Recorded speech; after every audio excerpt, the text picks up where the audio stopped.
লামডিং সমষ্টিৰ বিধায়ক শিবু মিশ্ৰ দক্ষিণ লামডিং গাঁও পঞ্চায়তৰ সভা কক্ষত সকলো জয়যুক্ত হোৱা প্ৰাৰ্থীসকলৰ লগত মত বিনিময় কৰা দেখা যায়। মত বিনিময় আৰু সকলোকে বিধায়কগৰাকীয়ে কয় যে প্ৰাৰ্থীসকলে কিদৰে ৰাইজৰ হকে কাম কৰিব লাগিব, চৰকাৰী আঁচনি যাতে প্ৰকৃত আৰু দুখীয়া ৰাইজে পায় তাৰ বাবে সকলো একত্ৰিত হৈ কাম কৰিব লাগিব। আজিৰ এই অনুষ্ঠানত বিজেপি দলৰ নেতাকৰ্মীৰ লগতে বিশিষ্ট ব্যক্তিসকল উপস্থিত থাকে। ৰাজ্যৰ প্ৰতিটো সমষ্টিত বিৰোধীক অস্তিত্বহীন কৰি তুলিছে বিজেপি মিত্ৰজোঁটে।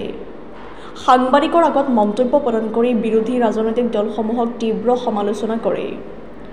লামডিং সমষ্টিৰ বিধায়কগৰাকীয়ে কয় যে বিজেপি চৰকাৰে ভাল কাম কৰি আছে, এতিয়া বিৰোধীৰ কথা আলোচনা কৰিব লগা পৰিৱেশ নাই।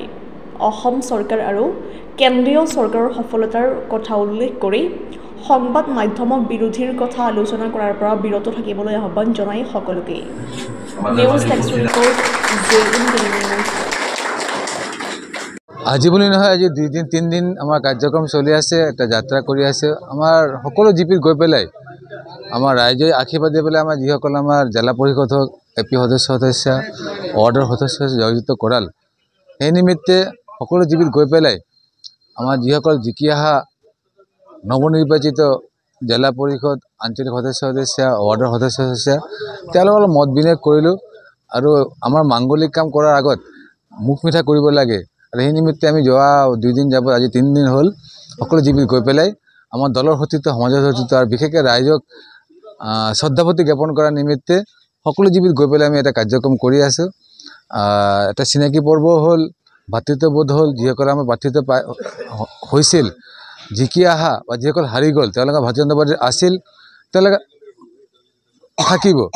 এই যে সমন্বয় কৰাৰ কাৰণে আমাৰ এই যাত্ৰাটো আছিল। মই ভাবোঁ মতে এটা ভাল যাত্ৰা বুলি মই ভাবোঁ। এটা ভাল পৰিৱেশ নিৰ্মাণ হ'ল।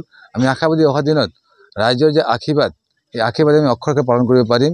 আমাৰ সকলো যে আমাৰ একটা মজবুত টিম, আমাৰ সমগ্ৰ লামডিং যে আমাৰ পঞ্চায়ত লেভেল যে আমাৰ একটা মজবুত টিম হ'ল, আমি অহা দিনত ৰাইজে যে আশাৰ বাৰ চাই আছে তাৰ নিশ্চয় এটা নিষ্পত্তি মই ওলাব পাৰিম। ৰাইজৰ হকে কাম কৰে, ৰাইজৰ হকে কাম কৰি ভাৰতীয় জনতা পাৰ্টি কৰা সকলো সতীৰ্থসকল আমাৰ এটাই মন্ত্ৰ যে সেৱাই সংগঠন। আৰু সেই নিমিত্তে ৰাইজে গম পাইছে, তাকে ৰাইজে আমাক আশীৰ্বাদ দিলে। তথাপি আমি আমাৰ সতীৰ্থসকলক মই অৱগত কৰাইছোঁ, এটলিষ্ট ৰাইজে যেন যোগ্য সন্মানটো পায়, যোগ্য অধিকাৰটো পায়, এইটো আমাৰ মূল মন্ত্ৰ। জনতা পাৰ্টিৰ প্ৰতি নহয়, এইটো কংগ্ৰেছৰ প্ৰতি। আপোনালোকে মিলাই ল'ব।